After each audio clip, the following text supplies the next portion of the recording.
The death of Syria's president, Hafez al-Assad, his nation in mourning, and the world now wondering if his successor will embrace the Middle East peace process. It's certainly a path that I hope the country will stay on. The war on mosquitoes in New York and New Jersey to halt the spread of a deadly virus which survived the winter. And Europe's new weapon in the war against soccer hooligans. RoboCops are on the case. From NBC News World Headquarters in New York, this is NBC Nightly News, reported by John Siegenthaler. Good evening, everyone. Hafez al-Assad, Syria's president for 30 years and a powerful force in Middle East politics, died today of a heart attack in Damascus. While Syrians mourn his death and his son prepares to succeed him, there are new questions about how this sudden passing will impact the fragile Middle East peace process. Our coverage begins with NBC's Martin Fletcher. President Assad had been sick for years, but the end was sudden. A heart attack while on the telephone. When parliament leaders in Damascus heard the news, shock and sadness. The Syrian TV announcer's voice broke when he said, "This is a day of sadness in every home." And in the streets of the capital, an immediate outpouring of grief for the man who ruled Syria for 30 years. Assad seized power in 1970 in a military coup, then himself survived numerous attempted coups and assassinations, earning the hard way his nickname, the Lion of Damascus. His name, Assad, means lion. He ruled with a grip of iron. This is the town of Hama, rebuilt after Islamic fundamentalists based here threatened Assad's rule. Tanks flattened the city center, killing at least 10,000 Syrians. His dreams were to unite the Arab world and to destroy Israel. He did neither. In 1967, Syria lost the Golan Heights to Israel in the Six-Day War. In 1973, his army joined Egypt in a surprise attack on Israel and lost again. Ever since, Assad had wanted to regain the Golan and joined a peace process with Israel that looked promising but achieved nothing. Overall, I think for the country, there are a lot of elements of his regime that were absolutely disastrous. Assad suffered from heart problems, cancer and kidney failure. In recent years, he groomed his son Bashar to succeed him. He's only 34 with almost no political experience, an eye doctor educated in England. But some see this as positive. Because he speaks and understands English, he's been able to see how the Western media operates, which his father wasn't able to do from the vantage point of Damascus. So he will know more about the real world. Bashar's first challenge will be to consolidate power at home. Already today, Parliament changed the law to allow somebody so young to become president. Then will come the question of the peace process with Israel. Nobody knows yet what Bashar wants, but the hope in Israel and Washington is that in time he will prove more flexible than his father. Martin Fletcher, NBC News, Tel Aviv. Funeral services for President Assad will be Tuesday. Secretary of State Madeleine Albright will head the U.S. delegation. Today, President Clinton offered his sympathy to the people of Syria and focused on Mr. Assad's moves toward peace. Here's NBC's John Palmer.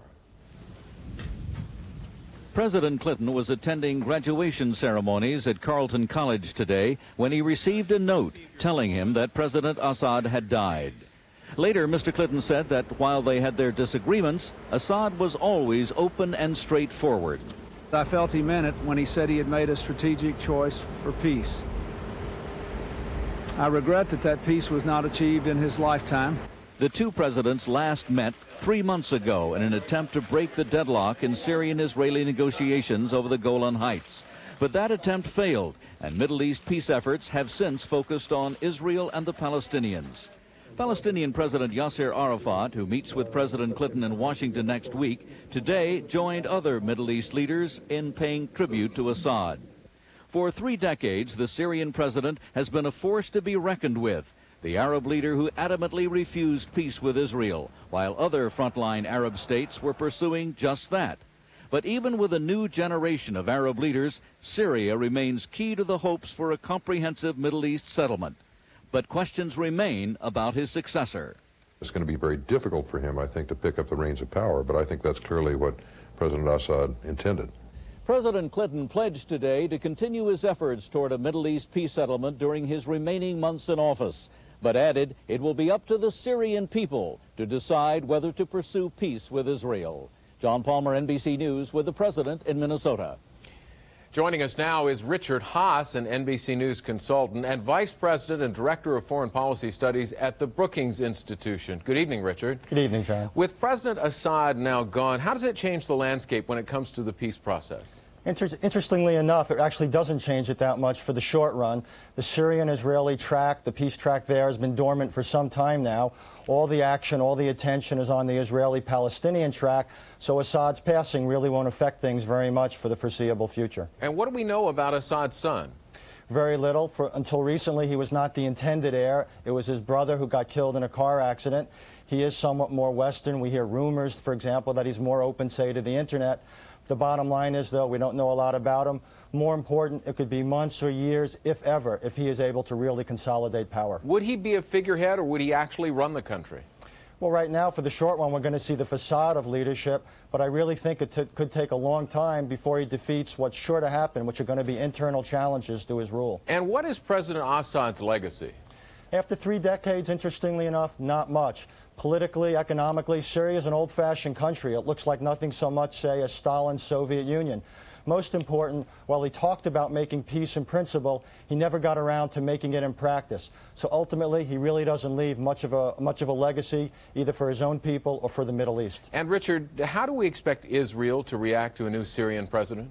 Warily, but optimistically. Clearly, they were disappointed in Assad. They're hoping that his successor is better, but they have no illusions. They know how rough and tough Syrian politics tend to be. So my hunch is they're going to focus on the Palestinians and simply wait and see how things evolve in Damascus. All right. Richard Haass, thank you very much. Thank you, John. When NBC Nightly News continues in a moment, killing mosquitoes to keep a public health problem from developing again. And later in Focus, why are so many of America's hospitals going out of business?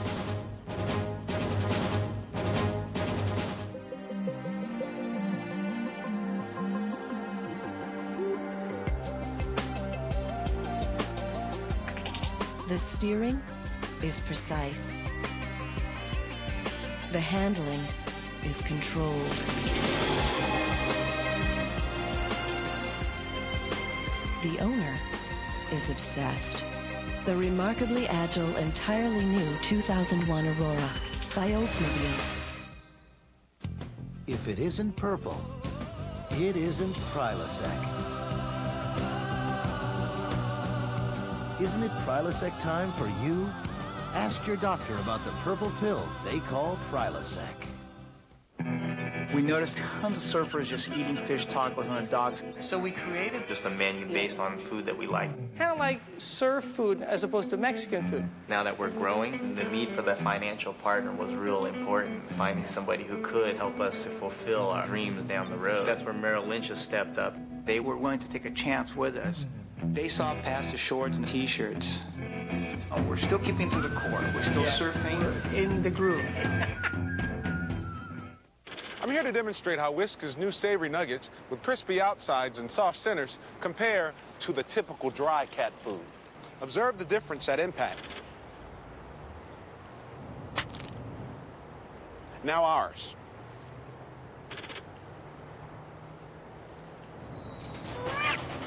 Trying this again.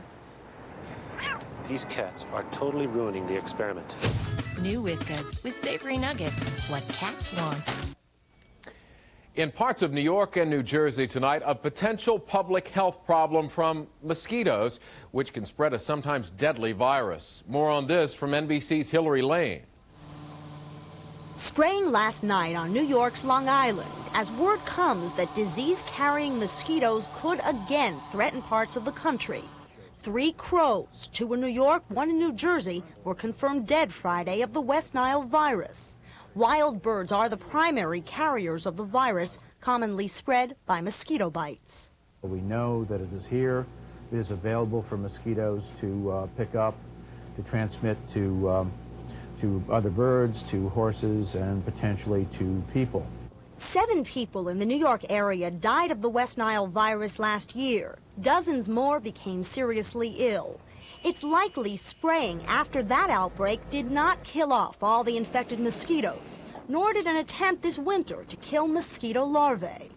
Scientists believe last year was the first time the West Nile virus appeared here in the United States.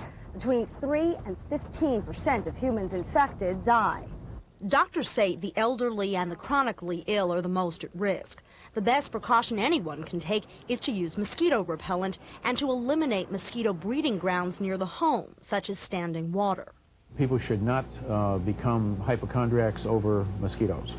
But with the confirmation now that the virus is still here, the war on mosquitoes has taken on a new urgency. Hillary Lane, NBC News, New York.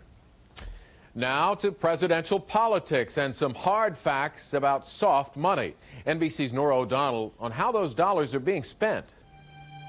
With our nation, the air war is officially underway now that Republicans have joined Democrats who began their soft money ad blitz earlier this week.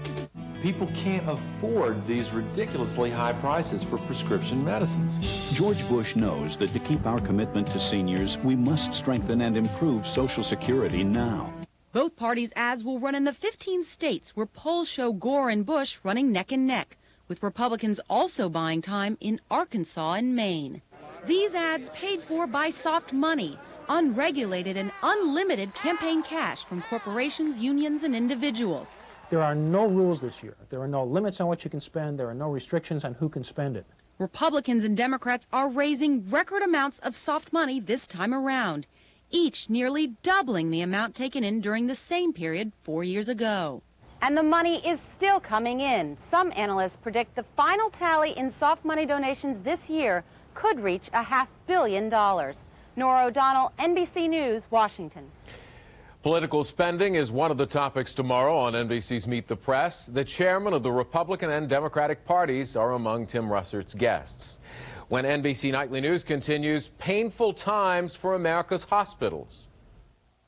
In the big city, people spend a lot of money trying to look cool. But in the country, looking good can cost a lot of dough, too. At least no matter where you live, you can get a 20-minute phone call for only 99 cents. He's right. Just dial 1010-220 and all calls up to 20 minutes are only 99 cents, just 7 cents a minute after that. No fees, no signing up. Just dial 1010-220. Now that's cool. The forces of nature are waging a war, and the target is your deck. But Thompson's will stop them, because when others fail, Thompson succeeds, protecting your deck like no other, guaranteed. Thompson's Wood Protector. It never takes a day off. This has more calcium than Tums? It's true. Maalox Quick Dissolve Chewables have more calcium than regular Tums. That's even better. And they dissolve faster than Tums. I'm going to go for the Maalox. Quick dissolve your heartburn away and get more calcium. No doubt about it. Ah, your dream home. You thought it was too good to be true. And you were right. Honey, wake up. The appraiser, remember?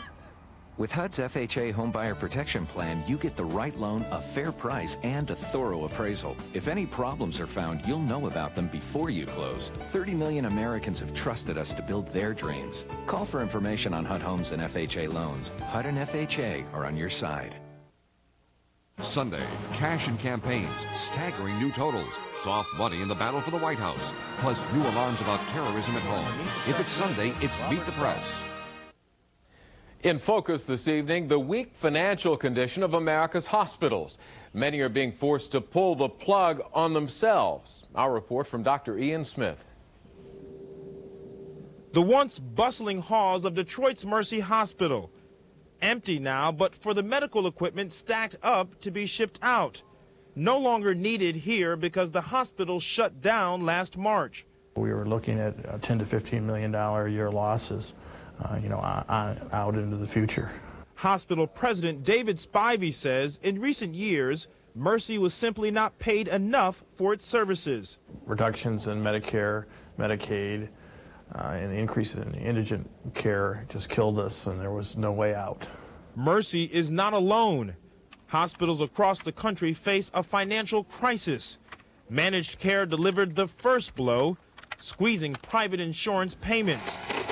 Now hospitals are also being hit with sharp reductions from Medicare.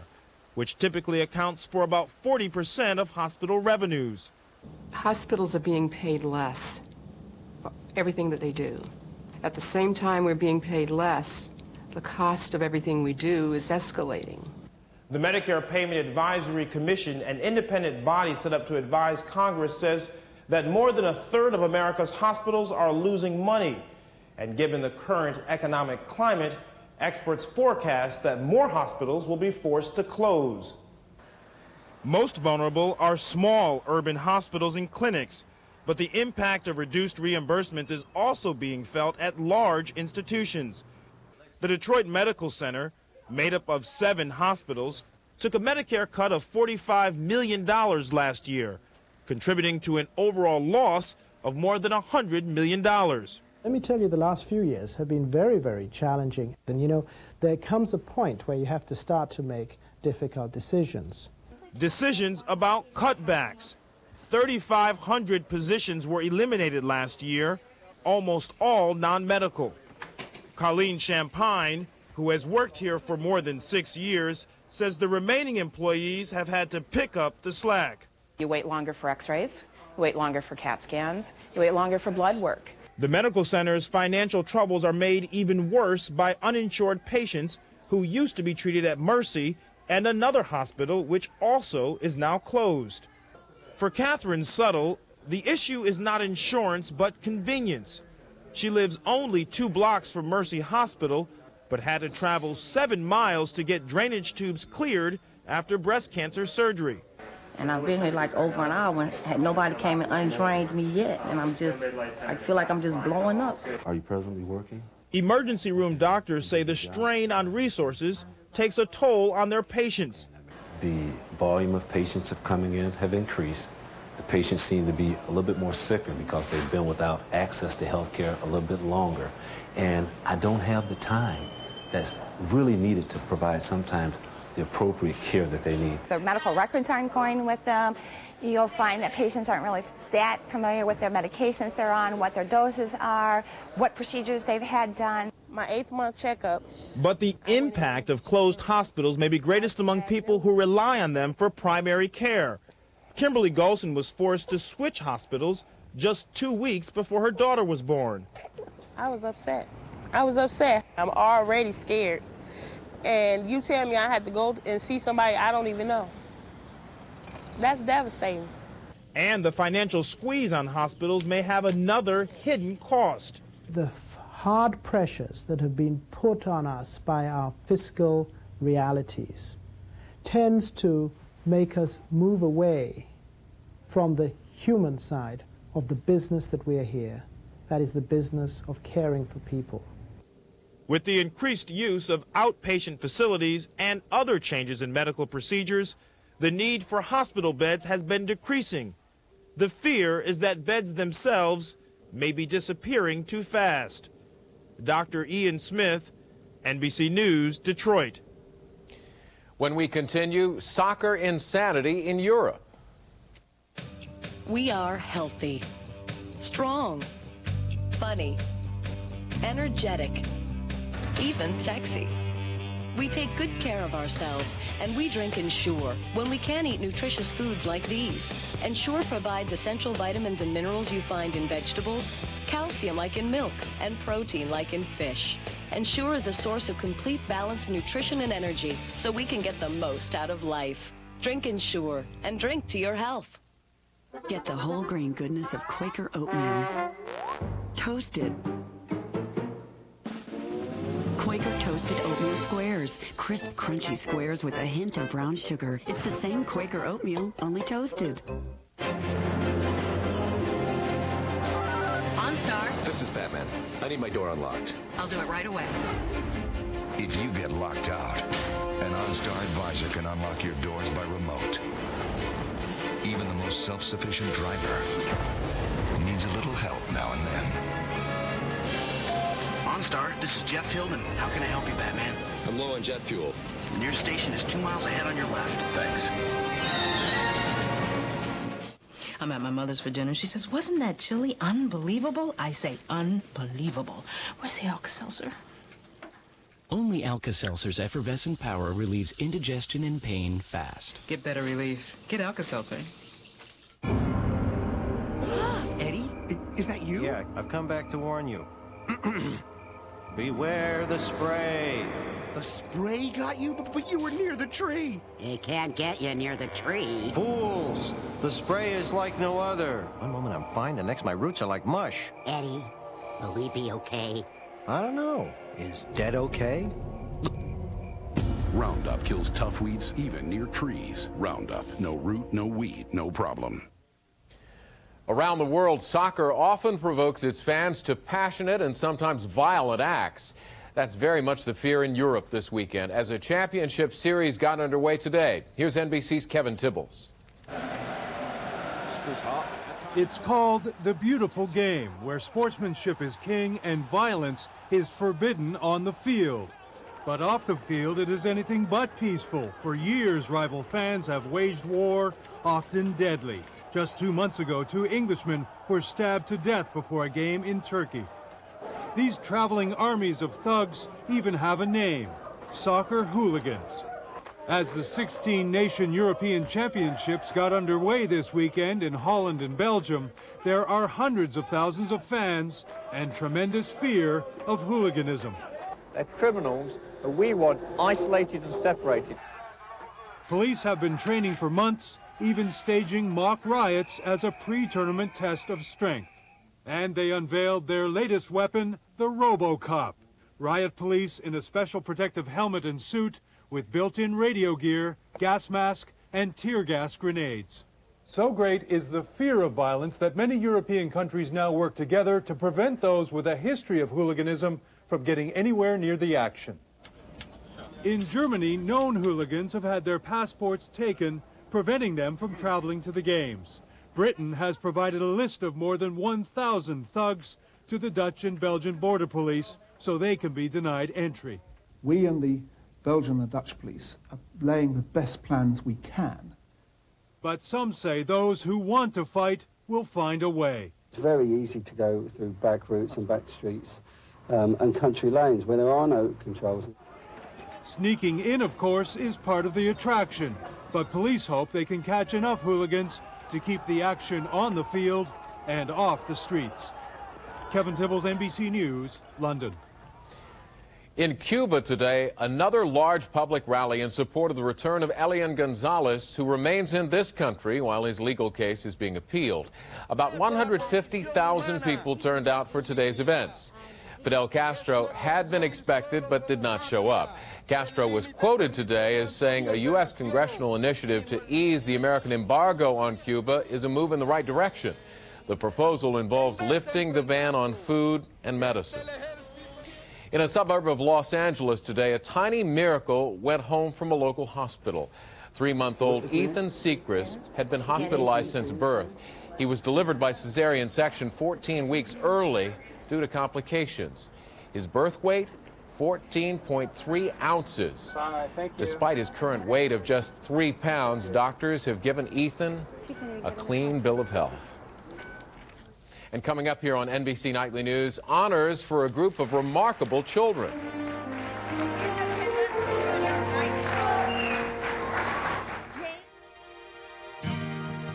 Every kid knows if you want to make the big leagues, you better eat your Wheaties. And every dad should know whole grain Wheaties may help prevent cancer. Numerous studies confirm a low-fat diet rich in whole grain foods like Wheaties may reduce the risk of certain cancers. So when he does make the big leagues, you'll be in the front row. 100% whole grain Wheaties and new Wheaties Raisin Bran, champions in the fight against cancer. Nothing is more precious than your eyesight. That's why everyone should wear sunglasses, prescription or otherwise. Get them from LensCrafters or get them from someone else. It's that important. Every hour, every day, we're helping someone see. Revitalize your face and body at a spa. For your hands, indulge in a sink full of greasy dishes. Introducing Dawn Special Care. Fighting tough grease never felt so good. Nature made it. Minwax makes it beautiful with rich wood stains and long-lasting protective finishes. Turning a house into a beautiful home is as easy as turning to Minwax.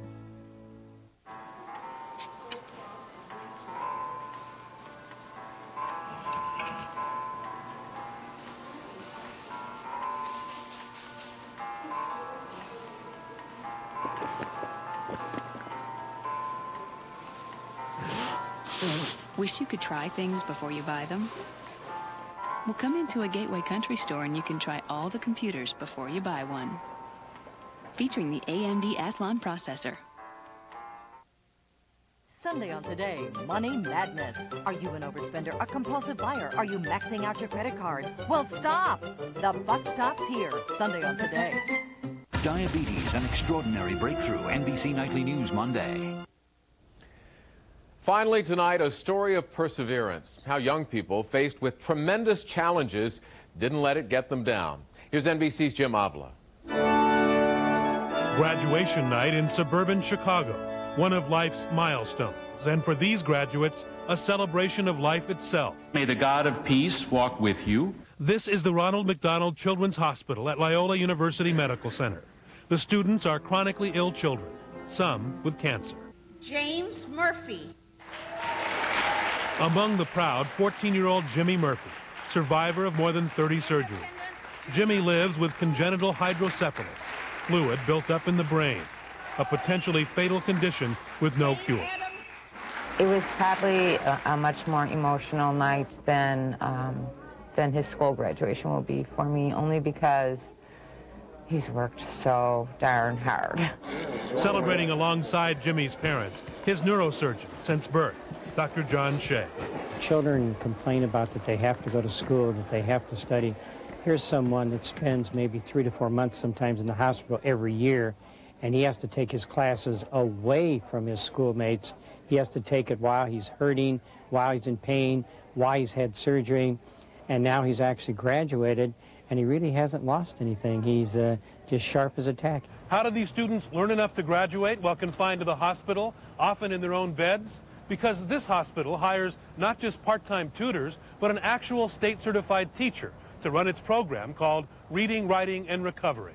I brought a few things for us to work on here. Richard Taylor heads up the program designed to help students keep up with their classwork while away from school. And creepy beasties of the night. They're facing a lot of anxiety and fears at this point, and my program brings a little more familiarization of things that they are used to. They wouldn't normally be in the hospital every day. They'd be in school on a Monday through Friday basis, and that's where I come in. I bring that little bit of normalcy to them.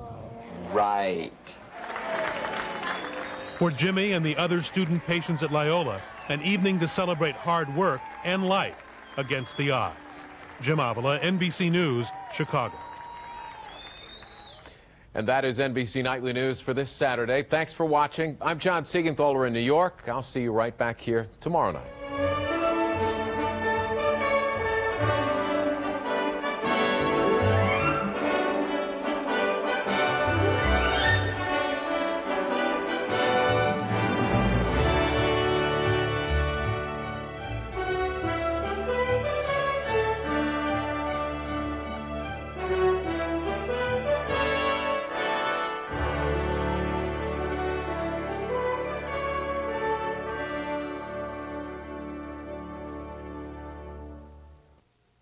NBC News, America's news leader. Our charts and graphs give you perspective on the market's ups and downs and help you see the big picture. You might call it CNBC.com. Profit from it. Dateline Monday. Pornographic language, grabbing, touching, groping. It happens to adults, but could sexual harassment also happen in your second grader's classroom? Then, cars that belong on the junk heap. Some dealers are selling them, totaled in wrecks, badly damaged. You could be driving one. A hidden camera investigation. Dateline Monday.